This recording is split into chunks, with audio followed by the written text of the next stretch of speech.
just genuinely am very curious about your process of awakening. Yeah. And I think it's, because I'm not to compare, but it's kind of like, sometimes I'm wondering, like, what is happening to me, you know? And I am genuinely curious about, if you don't mind sharing, because I'm just curious. I've told it many times, so I might skip lots of stages. So I started off really young into seeking, most probably because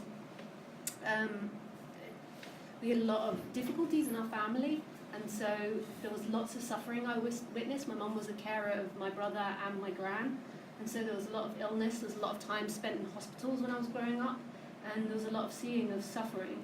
And so I started the investigation. I can't even remember at what point, but first of all I accessed it through art and through plays and through books, and then eventually I began to get into Buddhism. So I'd accessed and understood a lot about psychology. I know it sounds really weird, but through plays and films. But I read really alternative plays and films, but it kind of made me understand and learn about a lot about human nature. And so then I got into Buddhism. As soon as I started university, my friend's friend had been meditating since she was 15, so I got into Buddhism straight away. And I practiced Buddhism for 5 years, and that consisted of a lot of meditation, of Vipassana meditation, and also mindfulness breathing and metta bhavana, and then also studying a lot of Buddhist text as well. And then during that process I met a Buddhist teacher that had been with Ramesh Balsekar, who was an Indian teacher in Mumbai. And he introduced me to Eckhart Tolle and Ramesh Balsekar, and we used to have coffee 2 or 3 times a week, and he'd always be, who is the finger pointing to? And I'd be like, look at that time, it just made no sense. Like, me.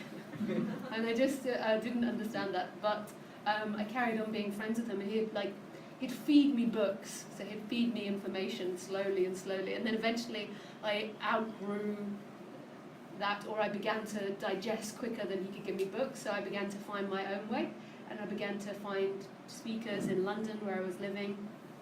This was about the age of 24 now, and then I found like Tony Parsons, I found the organizer of like Gangaji, but this is without internet. Even though there was internet, it really wasn't, it was all through word of mouth, and it was hard to find speakers and hard to find the information. And when I was about 26 or 25 even, I totally quit the Buddhist organization that I was heavily involved with, and then I decided to explore drugs. So then I went through a period of exploring LSD, like hallucinogenics, and we, with my boyfriend at the time, we also like we read books that it was like a spiritual exploration. So for 6 months I just really explored what it was like to be on hallucinogenics. And when the first time I took it, I was really scared of taking LSD, and I was really scared that a monster would come out. Like I was scared that there was something dark in there.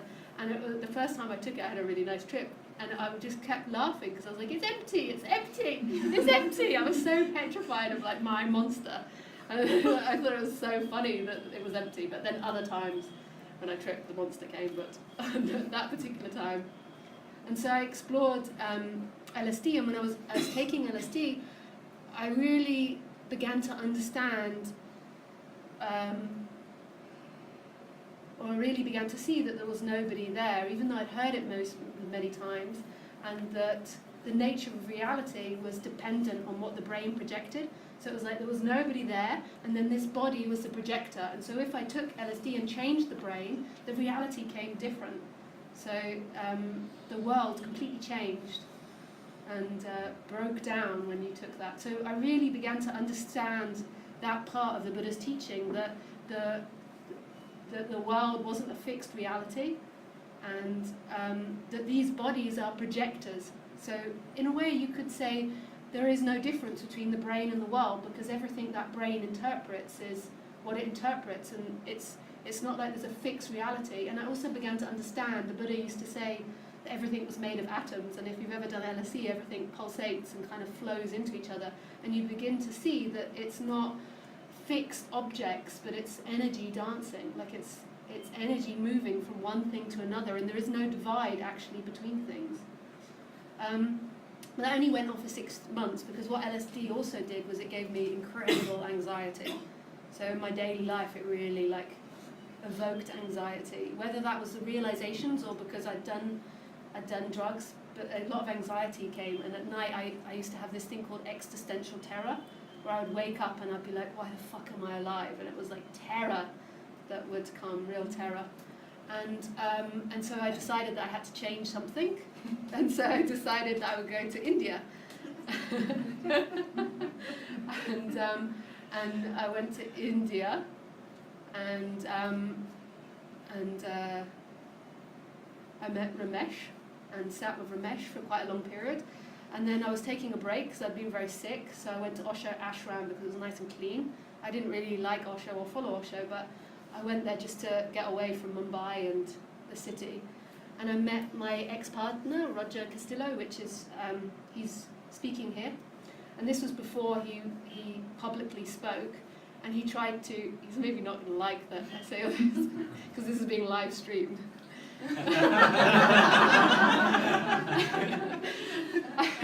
He tried to chat me up, or what I perceived chat up, and I was like, And he was like, you can come and sit with me, and I was like, it's okay. And so I went and sat on a different table, but then, because he also went to Ramesh, I didn't know this at the time, a mutual friend came along, and so I just really put my nose in the air and walked off. And then a mutual friend came, and I was like, oh crap. And she went and sat with him, and I was like, oh hello. And so then I went and sat, and we began to talk, and then I moved to Australia to live with him for 3 years. And after a year of living with him, Ramesh said to me, you have to listen to Roger. And I was like, oh crap, really?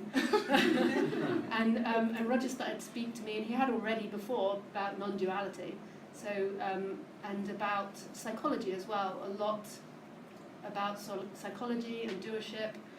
And for 3 years I lived with him in the forest in the middle of nowhere, and heaven arose. It was a really intense period of my life, because all my norm prior to that, I'd been quite successful in London. I was a playwright, and I'd won competitions, and I was doing quite well and beginning a career, and I kind of gave all that up and was living in the bush, in what to me, after living in London, was in the middle of nowhere.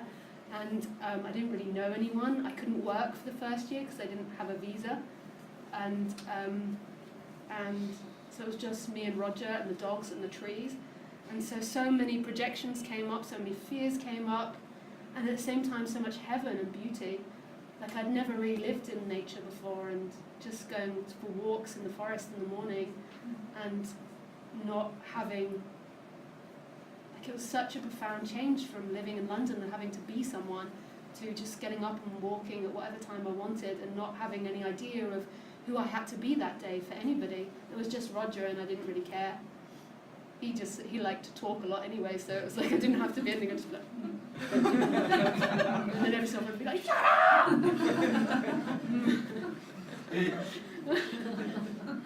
It was really profound what happened between the two of us, and I think on Roger's side he really began to develop as a speaker. Like it never, I don't think, intensely spoke about it, and watched someone for 3 years break down, and then and also really fall in love as well, like really lose control, but at the same time fall deeply in love with what was happening. You know, I totally gave up the idea of what tomorrow would look like. I just had to make lunch, and then it was like walk the dogs, do the gardening, and my mind just began to really shift from having lived as Lisa, who had to be successful in some way. And then after 3 years, Roger and I broke up, and I left to go to Bali. And so then I had to develop a whole new life, because for 3 years I had a life with him, and we had our dogs, and we had our home. And then I was like, here I am in Bali, and I have no idea what the future is going to be. I have no idea where I'm going to produce money or how I'm going to produce money or what I'm going to do. And then I thought, well, the best thing to do is spend all the money I have and just have a really good time, which is really sounds really hedonistic and a terrible thing, but something me and Roger had spoken about so much was following the heart, and my heart just felt like, fuck it, I'm just gonna do and stay at a really nice hotel and do all the massage I want and eat all really nice food. I'd eat really nice organic food. There was this place called the Yoga Barn.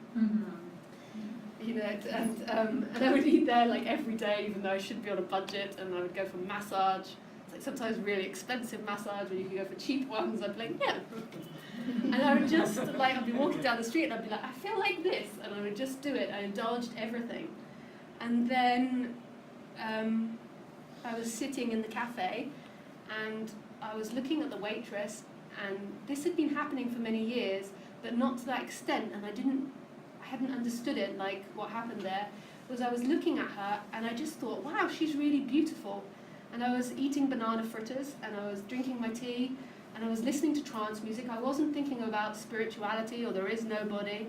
And I just looked and she was so profoundly beautiful. And then I looked around at the room and I was like, wow, how did I not notice how beautiful this place was?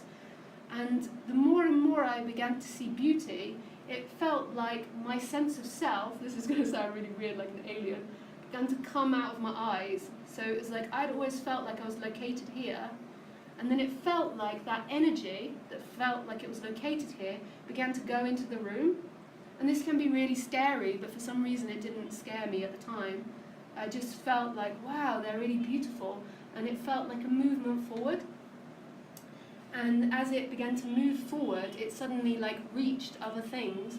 And then my sense of self, my sense of being Lisa, so my sense of being someone moving in time, began to disappear into all things. And then what was left was a sense of presence, but that presence was no longer contained in here, it was everywhere and all things. But yet it was still looking through this body. And this had been happening for many years, and I used to say to Roger sometimes, I feel like I'm falling in love with this person, or I feel like I'm falling in love with the table. You know how like when you're romantically in love with someone? And I just kept saying this, like I remember being at Arma's ashram and just feeling like I fell in love, and like I kept saying this, and it was a similar feeling, but it was like this time it went all the way out, that love, and then it stopped being me falling in love, and then all that was left was this love that was everywhere. And so this happened, and it was really shocking, but at the same time, for a long time, the thinking stopped, and my functioning wasn't very good. And then since then, so that was about 6-7 years ago now, that's been integrating into the body. So the body's been through this immense process also of now living with that realization.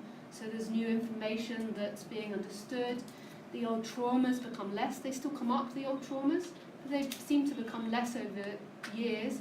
And anything that's not been processed in the body, life makes sure it presents me with that, so then it does get processed in the body. So. Sure, Thank you. The secret of your enlightenment, the yoga ones. What was the secret? I think that just by character, I was really innocent in my search. Like, even though I could resist and I would really fight Roger at points and I would really fight life at points, there was an innocence there that it wasn't willing to stop. It wasn't willing to get to a place and say this was enough.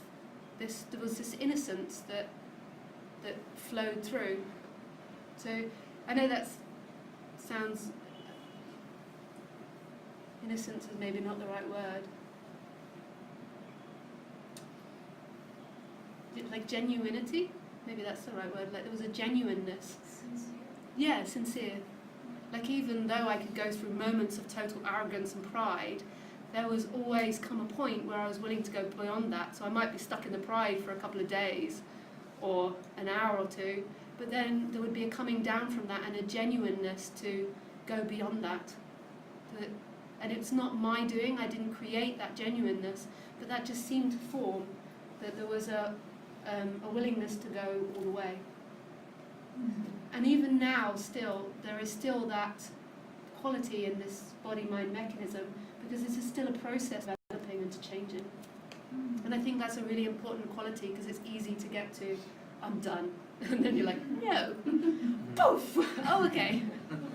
It helps me a lot with those weird synchronicities of backstories of like some mutual friends. So I went to Roger's talk in Oroville. We stayed at the same house. And then I asked him a relationship question, and he was like, gave me the non-dual, you know. You did too, okay, but just like different, he's like talked about the forest, and then he's like, if it doesn't work out, you know. But I don't know, this is helpful for me, and thank you for being genuine. Very inspiring. Oh, yeah? Yeah.